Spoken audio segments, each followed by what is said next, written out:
What's up, everyone? Welcome back to King Anime Review, and for this video I will be reviewing episode 161 of Boruto Naruto Next Generations. And in my last review I forgot to give the overall rating for the episode, so I'll do that in this review as well as the three different categories. So the overall rating, I'll say overall it was a 8 out of 10. I'll also say that for last week, 8 out of 10 overall. Uh, as far as the three different categories go, the art, I did see like one instance where Boruto's face looked it kind of weird, and then another instance where it looked like Konohamaru, the transformation jutsu Konohamaru was doing. It looked like he didn't have a nose at one point. I mean, but it was from a far, like he was from a distance away. So that usually happens when characters are from a distance away. So I'll just say the art was a 8 out of 10. Animation was the standard animation we usually get, and it looked how it should look for the most part. So that's going to be a 9 out of 10. And then the story was also a 8 out of 10. Now, as far as what happened in the episode, it was basically Boruto and Konohamaru. They were following the guy from the last episode, the butler of the uh, rich person. And by the way, in my last review, I think I referred to the butler's employer as a guy.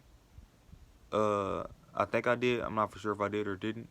But anyways, the butler's employer from the last episode, the one who injected himself with Hashirama cells, ended up, his employer was a female, which made sense because he was talking about how beautiful she was and stuff like that.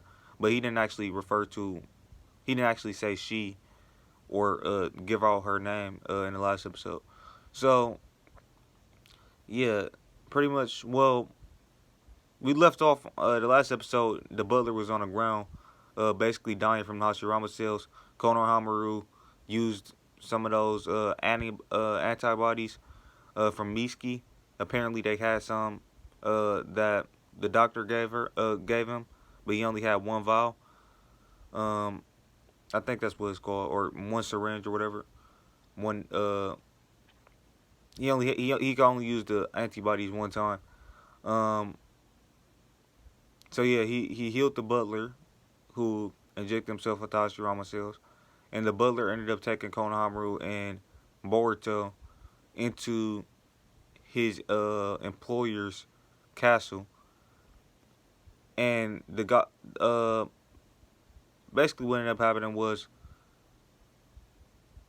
the employer ended up being killed by some other ninja who were actually in the last episode, but who were transformed using the transformation jutsu just like Boruto, but they were in the last episode.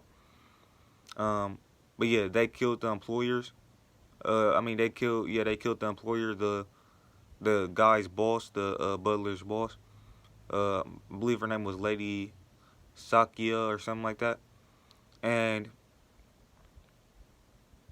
then after they killed them, after they killed her, they killed her butler, and then they left and they told everybody in the town that Boruto, not well, they told everybody in the town that Hidden Leaf Village Shinobi had killed Lady Sakia, and whoever captures them will get a reward or something like that. So yeah, that was pretty much it. Not much happened in this episode really. Literally that's pretty much all that happened. Um, there was a few weird instances that happened when they got into the castle. Like, for example, the butler, he caught Boruto. He basically captured Boruto, and he wanted Konohamaru to use the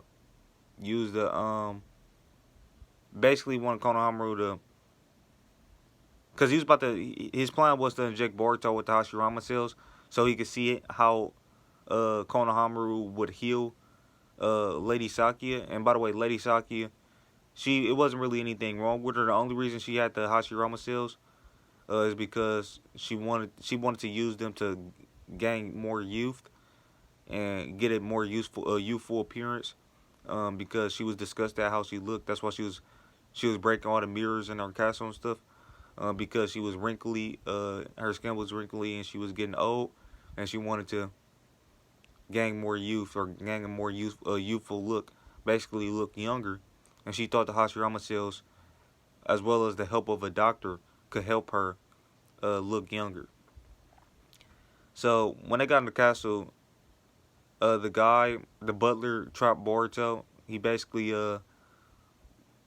he pinned them down with chains pretty much, and he told Konohamaru that uh well the guy Konohamaru was transformed as a doctor of course, and he told him that he wanted to see how he would heal uh his employer. So, and I guess his employer is like probably the queen of this little village that they're in, um, because she lives in the castle, and the castle is actually protected by a barrier, which is why I mean not Sakura, Sarada and Mujino couldn't get in because the only way they could get in is by going in with the butler. But that also begs the question: how did those guys get in who actually killed Lady Sakia? Like, how did they get in? Because they can only get in with the butler, and clearly they didn't follow Boruto and Konohamaru in because Boruto and Konohamaru would have noticed that. So that's one of the weird things that happened. I was just wondering, like, how did they get in the castle? I don't know. Maybe I literally don't know. I can't come up with an explanation. Uh, I think that just should have been explained. Another weird thing is Boruto said, "Well, it's a good thing I made a shadow clone."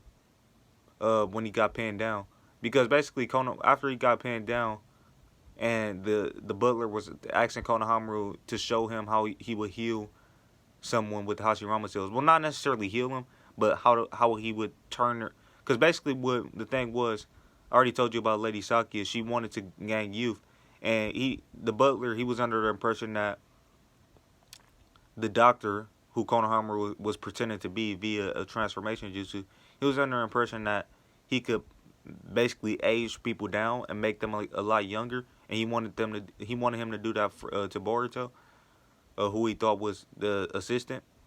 Um, but yeah, it was just weird that Boruto, he said he had a shadow clone. So basically, Konohamaru told the guy that he need a drink, like he need a drink while in order to help him focus. So he told the guy to go get him a drink, and while that happened, Konohamaru told Boruto to go get the Hashirama cells from Lady Sakia's, wherever Lady Sakia was. And Boruto, he said, "Well, it's a good thing I had a shadow clone." And I was like, "When did you have time to make a shadow clone?" And if you did make a shadow clone, like wouldn't the butler notice that it's two of you running around? I mean, not unless he was literally just walking directly behind you at all times. But if he wasn't, then how would he get into the castle? So it's a few things that could have been explained a little more to make more sense out of them. And also, Victor and Dapa, two car members, did appear in this episode. Basically, Victor was saying, he was telling Dapa that he knows where the guy who got the Hashirama cells, he knows where the guy who stole the Hashirama cells from their laboratory, he knows where he went, and I think he said he went to the land of silence. I don't know if he told Dapa that, but yeah, he basically found out where he ended up going, and he found out he ended up selling the cells, Hashirama cells, and then Dapa just disappeared after Victor was like, basically Victor told him don't go get involved or whatever, and Dapa just disappeared. So probably Dapa is gonna end up. I'm pretty sure he's gonna end up appearing at some point. However, he was not in the preview for episode 162. So I don't know when he's gonna be coming in. He might show up towards the end of episode 162, but who knows? Maybe those pink haired dudes who killed uh, Sakia, maybe they're working for Kara, or they could possibly just be on their own agenda. Maybe they don't have anything to do with Kara. But yeah, I'm just curious to see how Dapa and Victor how they're gonna get involved towards the end of this little mini setup arc that's supposed to be setting up the content from the manga that will eventually be getting adapted into the anime. Uh, so yeah, that's pretty much it.